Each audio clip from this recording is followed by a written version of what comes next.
Bonjour, chers frères et sœurs, c'est toujours pour moi un véritable plaisir d'échanger avec vous. Aujourd'hui, je voudrais m'adresser à deux candidats déclarés aux élections présidentielles 2025. Il s'agit d'Akeremouna et de Kaboualibi. Cher Kaboualibi, tu es jeune, certainement plein d'énergie, tu voudrais te mettre au service de ton pays.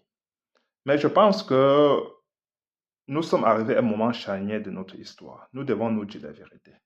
Tu n'es pas compétent pour être président de la République. Surtout quand il s'agit d'un pays aussi complexe que celui que nous connaissons, le Cameroun, où nous faisons face à des crises multiformes. Crise économique, crise sociale, crise politique. Nous avons besoin de quelqu'un qui a des compétences avérées, c'est-à-dire quelqu'un qui a déjà géré les grands dossiers, quelqu'un qui a déjà travaillé. Et ça, c'est un premier aspect, parce que certains nous ont dit qu'on pouvait considérer ta jeunesse, oui, mais la jeunesse n'est pas un projet politique. Rappelons-nous toujours que M. Biaké a cédé à la magistrature suprême. Il était très jeune, très frais, mais aujourd'hui, il est le plus vieux dictateur au monde. Donc, il faut toujours se le rappeler, c'est là parce que l'âge ne compte pas. C'est ce qu'on en fait de la jeunesse qui est important.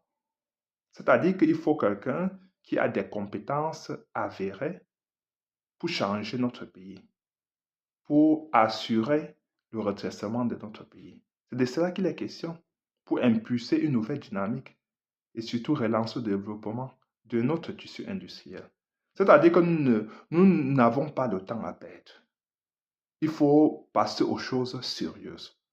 Pendant 8 ans, nous nous sommes assez amusés, mais je pense qu'aujourd'hui, il faut comprendre que non seulement, parce que ça c'est l'aspect compétence, mais si nous revenons même sur ton ancrage politique, toi-même tu as vu que pour être député, il a fallu que tu ailles plutôt dans ton union équelée, c'est-à-dire là où les populations de ta communauté sont fortement concentrées, il a fallu que tu ailles là-bas pour être député, alors que ton domicile se trouve à Yaoundé. Parce que toi-même, tu as compris que ton ancrage politique est seulement limité de ce côté-là.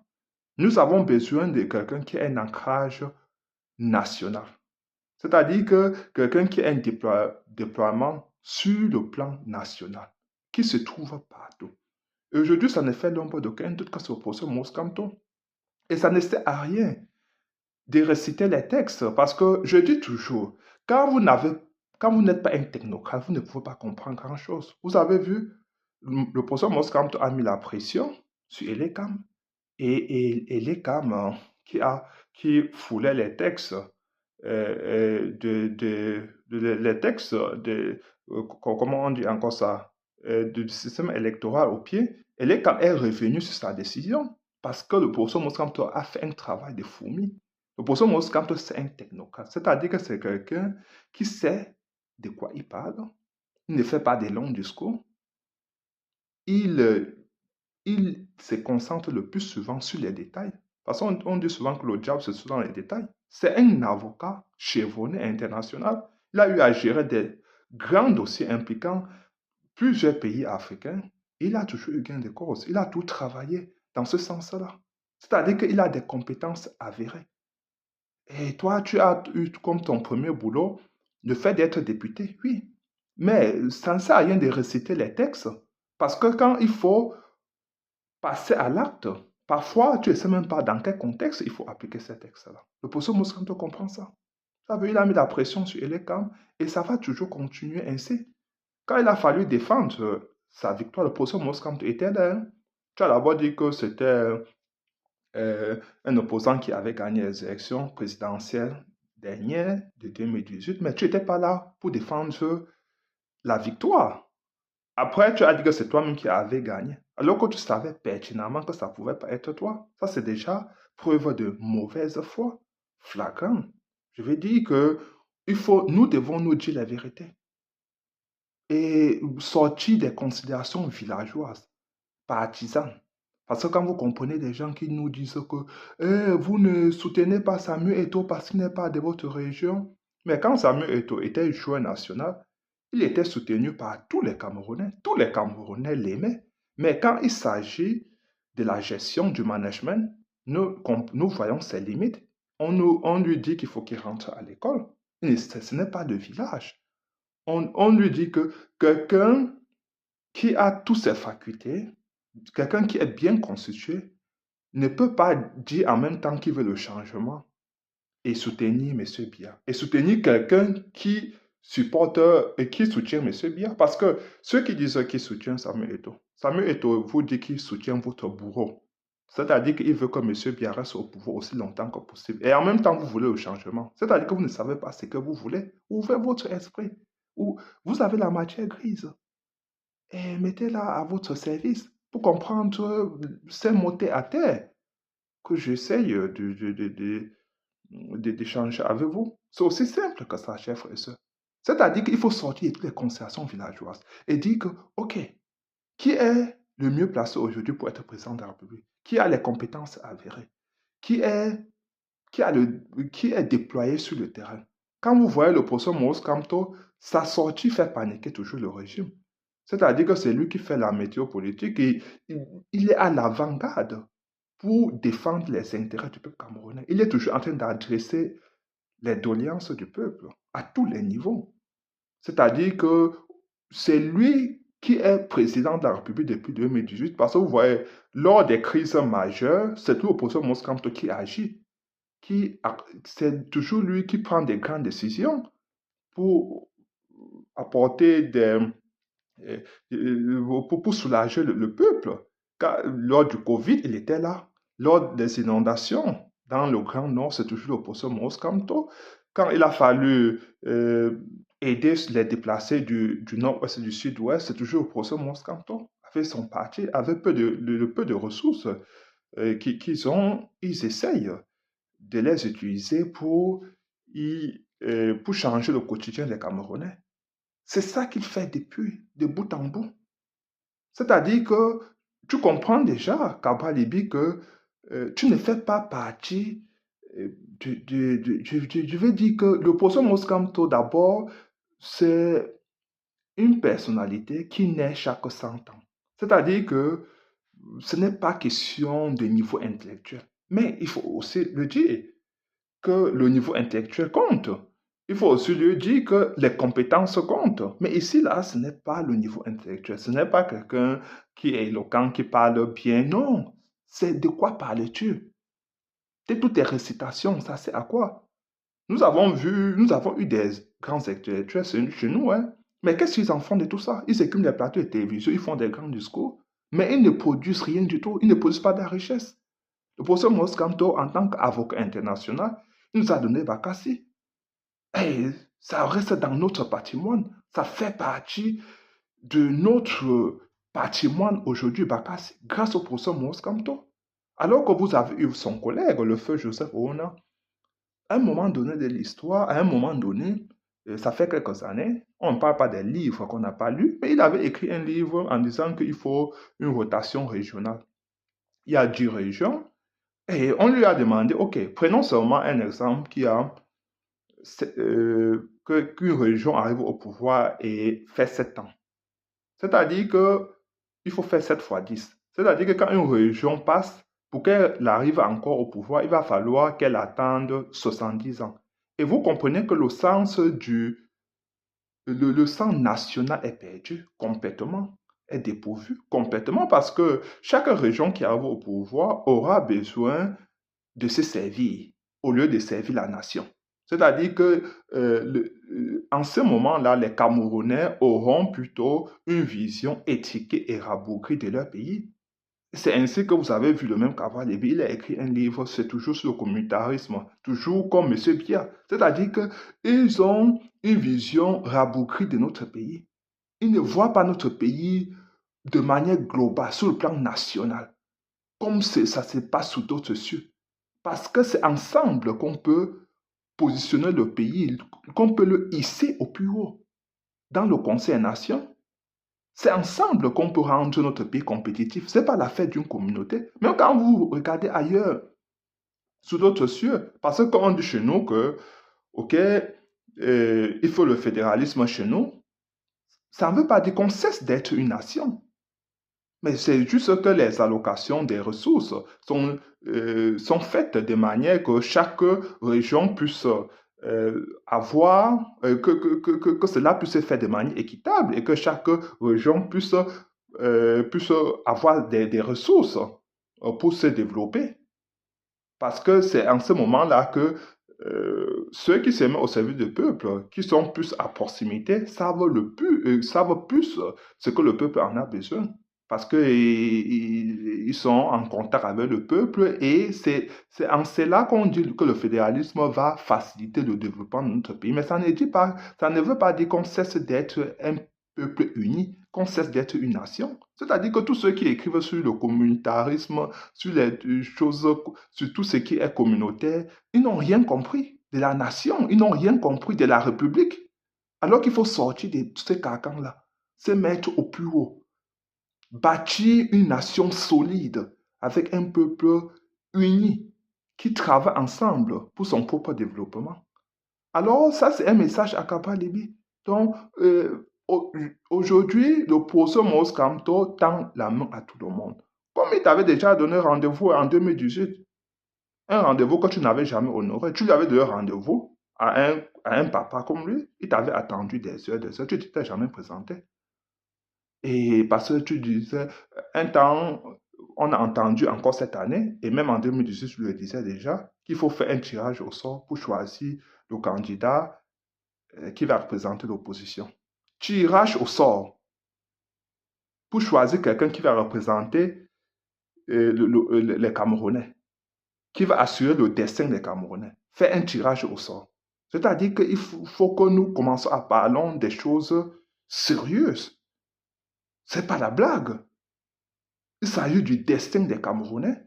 En 2018, on ne te connaissait pas vraiment, mais maintenant, les gens commencent à te comprendre. Je pense que le moment n'est plus aux amusements. Appelle tous tes partisans, cher Papa Libi, qu'ils se mettent, qu'ils commencent à soutenir le professeur Maurice Kamto. Parce que c'est seulement en cela qu'on pourra développer notre pays. Parce que nous savons aujourd'hui que tu es, je veux dire que tes partisans sont seulement logés dans une région, alors que nous avons besoin de quelqu'un qui a je veux dire que quelqu'un qui est déployé sur le terrain, sur le plan national, qui se trouve au tréfonds, dans le pays profond, comme le professeur Maurice Kamto. C'est de cela qu'il s'agit. Alors quand je reviens maintenant à Kermona, chez Akermona, on ne fait pas la politique par intermittence. C'est-à-dire que nous avons l'impression que chaque fois que tu poses des actions, même quand il s'agit du dossier Glencore, tu poses des actions parce que tu fais des calculs politiques ou politiciens. C'est-à-dire que tu te mets dans le dossier Glencore, tu sais que ça ne doit rien apporter, mais tu te mets quand même dedans. C'est bien, parce que c'est à cela qu'on apprend au peuple camerounais qu'il faut toujours être du côté de la justice. Oui, c'est bien, mais c'est comme nous avons l'impression que tu te mets dans ces dossiers parce que tu fais des calculs politiques et ou politiciens. Parce que comment comprendre que tu as été aux élections présidentielles 2018, très tardivement tu avais apporté ton soutien au professeur Maurice Kamto. Cette année, 7 ans après, tu réapparais, tu dis que tu veux être président. Mais qu'est-ce que tu as travaillé, qu'est-ce que tu as fait sur le terrain pour te faire connaître? Tu avais constaté toi-même en 2018 que personne ne te connaissait sur le terrain. Quand tu battais campagne, il n'y avait pas du monde, les gens ne se présentaient pas. Donc tu as compris très rapidement qu'il fallait te mettre derrière un candidat, le professeur Maurice Kamto, qu'il fallait apporter ton soutien au professeur Maurice Kamto. Tu l'as fait tardivement. Mais après, en fin de compte, ton soutien n'avait eu aucun impact parce que ton bulletin de vote était déjà imprimé et se trouvait dans les bureaux de vote. Cette année, tu fais encore la même chose. Qu'est-ce que tu veux nous... Et de ce quoi tu continues à attaquer le professeur Maurice Kamto? Alors que le professeur Maurice Kamto a un plan d'action pour résoudre le problème anglophone. Il y a une de ces vidéos qui se trouve sur cette plateforme dans laquelle j'énumère encore les étapes à suivre que le professeur Maurice Kamto a déjà partagé, distillé dans l'ensemble du peuple camerounais. Nous savons déjà ce que le professeur Maurice Kamto fera de la crise anglophone, comment il mettra fin à cette guerre. Nous savons déjà, tous les Camerounais sont déjà conscients. Mais nous ne savons pas quel est ton projet. Parce que nous ne savons pas ce que tu feras de la crise anglophone, sera ce que tu feras du Cameroun. Et même si on savait, est-ce qu'on se lève un bon matin sans avoir travaillé sur le terrain? Quand est-ce que tu as adressé les problèmes des Camerounais? Quand est-ce que tu étais aux côtés du peuple camerounais? Quand le professeur Maurice Kamto défendait la victoire du peuple camerounais, tu n'étais pas là. Quand le professeur Maurice Kamto était emprisonné, tu n'étais pas là. Quand il a continué à adresser les problèmes des Camerounais de bout en bout, les inondations, les délestages, il y a eu à un moment donné les professeurs, la grève des enseignants. Le professeur Moscamp était toujours là pour adresser les problèmes de tous les Camerounais. Quand il y a eu à un moment donné même des éboulements, le professeur Moscamp est là. Il a apporté son soutien même à tous nos frères et sœurs du nord-ouest et du sud-ouest, s'est déplacé. Et pour le coronavirus, c'est toujours lui. Il était là au four au moulin, en train de travailler d'arrache-pied pour pouvoir apporter des solutions, pour pouvoir répondre aux doléances des Camerounais, aux besoins des Camerounais, qui sont si nombreux aujourd'hui parce que le jeu M. Biya est absent complètement. Et tout ce qu'il sait faire, c'est de consommer les ressources. Et ils sont dans la captation de toutes nos ressources depuis un certain temps. Donc, ça ne surprend pas. Ils sont boulimiques. Mais qu'est-ce que toi, tu fais entre-temps? Tu as continué ta carrière professionnelle. Aujourd'hui, tu réapparais. Tu veux être président de la République. Il faut se réveiller. C'est pas comme ça faire la politique. Faire la politique, on fait la politique tous les jours. C'est pour ça que Poso Moussanta a interrompu sa carrière professionnelle. Il a suspendu pour se mettre au service du peuple camerounais. Parce que faire de la politique, c'est un travail en soi. C'est pas facile, hein? C'est difficile. Quand tu vois Poso Moussanta, tu es toujours là, en train de travailler. Il est traqué chaque fois. Tu l'as vu, il y a eu un blocus chez lui, un blocus à l'hôtel. Il a fait la prison, ses partisans ont fait la prison. Il a été sur le terrain en train de sensibiliser le peuple camerounais, d'éduquer le peuple camerounais politiquement. Donc il faut se réveiller. Aujourd'hui, quand toi-même tu regardes son ancrage politique, tu comprends qu'il est partout. Dans le Grand Nord, dans le Grand Sud, à l'Ouest, partout, il se trouve partout. Ça, c'est le travail, ça c'est d'un homme politique, un travail de fourmi. C'est-à-dire que maison par maison, c'est-à-dire il s'est construit, il a battu le MS sur le plan national, brique par brique. Je vais dire, je vais dire que pièce par pièce, il était là. Aujourd'hui, je veux dire que quand il dit qu'il aspire être président de la République, c'est de manière légitime au regard de tout ce que je viens de te présenter chez Akera Mona. Le président Moussampe sera plébiscité en 2025. Quand vous voyez, quand il sort, ses déplacements font rougir le régime de M. Biya, font peur. Et quand le président Moussampe sort, ils font feu de tout bois, ils sont dans la panique générale. Parce qu'ils savent que c'est un homme aujourd'hui qui est aimé du peuple camerounais, que le peuple camerounais s'identifie à lui et dépasse ses actes, parce qu'il a été toujours à adresser les problèmes de ces derniers. Donc, cher Akeramona, cher Kabwalibi, comprenez que nous ne sommes plus à l'heure des amusements, de la blague, où on était dans l'esbrouf, où nous étions hypocrites, nous continuons à nous mentir, nous continuons à mentir à nous-mêmes. Non, nous ne sommes plus là-bas, c'est dépassé. Et vous voyez le peuple camerounais aujourd'hui plus que réveillé. Quand certains écument les plateaux de télévision aujourd'hui, ils sont bien habillés, ils sont très éloquents, ils parlent très bien. Quand le peuple l'écoute deux, trois fois, on comprend une fois où il se trouve. On comprend qu'il n'est pas, le peuple comprend qu'il n'est pas avec lui. Donc aujourd'hui, on ne peut plus tromper ce peuple-là. Et tout ça, c'est parce que Poso Moussa a fait un travail sur le terrain. Kaba Lébi, tu as aussi fait un travail aussi sur le terrain en tant que député. Quelquefois, tu as adressé les problèmes des Camerounais. Mais je veux dire qu'il faut d'abord parler des sujets même qu'on maîtrise. Et oui, il te faut l'expérience. C'est que tu n'en as pas eu. Nous ne voulons plus des gens qui arrivent au pouvoir aujourd'hui qui n'ont pas encore travaillé, qui sont en location. Ça, c'est l'erreur que nous avons fait avec M. Biya. C'est l'erreur que nous avons fait, chers frères et sœurs, avec M. Biya. Excusez-moi. Donc, nous comprenons que nous devons passer aux choses sérieuses. Chose sérieuse, ça veut dire que nous avons besoin de quelqu'un qui est préparé, qui va arriver au pouvoir pour ne pas tâtonner, pour directement se mettre au service de notre pays, construire notre pays, rebâtir notre vivre ensemble et le consolider, relancer les grands chantiers de notre pays, relancer le développement industriel de notre pays, inciter les investisseurs nationaux et étrangers à venir investir chez nous. Donc, le programme ça doit être, ce sera là pour créer un cadre propice pour attirer tous ces investisseurs, pour les inciter à venir chez nous et s'appuyer sur la diaspora pour qu'il y ait transfert des technologies, parce que c'est à travers la diaspora que cela sera possible. Nouer les relations avec les pays africains pour commencer à bâtir un embryon de panafricanisme. C'est ça. C'est-à-dire que mettre en place déjà cette institution panafricaine, il va falloir qu'il aille rencontrer ses pairs pour qu'ils travaillent de concert pour commencer déjà à mettre cela en place. Et on dit qu'il faut sortir du franc CFA. Pour ça, Mozart peut comprendre les textes et il comprend les subtilités de tous ces textes, de tous ces accords qui ont été signés.